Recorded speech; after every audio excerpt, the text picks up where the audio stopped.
Well, it's been a week where the PM has copped it for his announcement of the Commission of Inquiry into the handling of COVID in this country. The PM is not having a COVID Royal Commission into the actions of state governments during the pandemic, restricting the Commission of Inquiry to examining the actions of the past federal government and interactions between federal and state governments.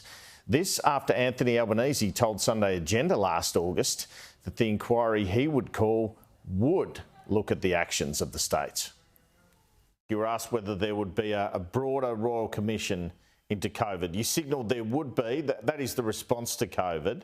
I'm wondering when you were thinking of calling that, and would that contain examination of the practices of state and federal governments during the pandemic, or just the federal government? Well, clearly you'd need to look at the response of all governments.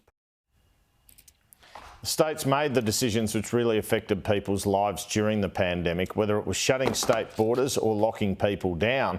Surely this inquiry needs to come up with a playbook for the next pandemic, and that means critical examination of the role of the states.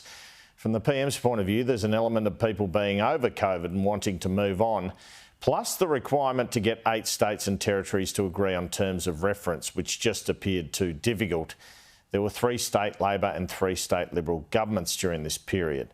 Federal government sources deny to me that the reason for this decision is that Daniel Andrews or Anastasia Palaszczuk did not want to commit themselves to an inquiry.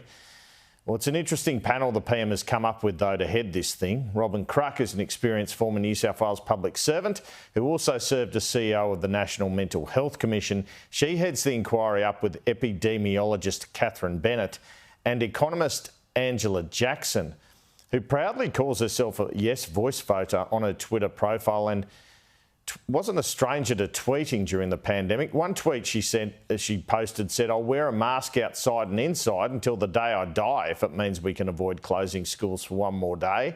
Very small price to pay."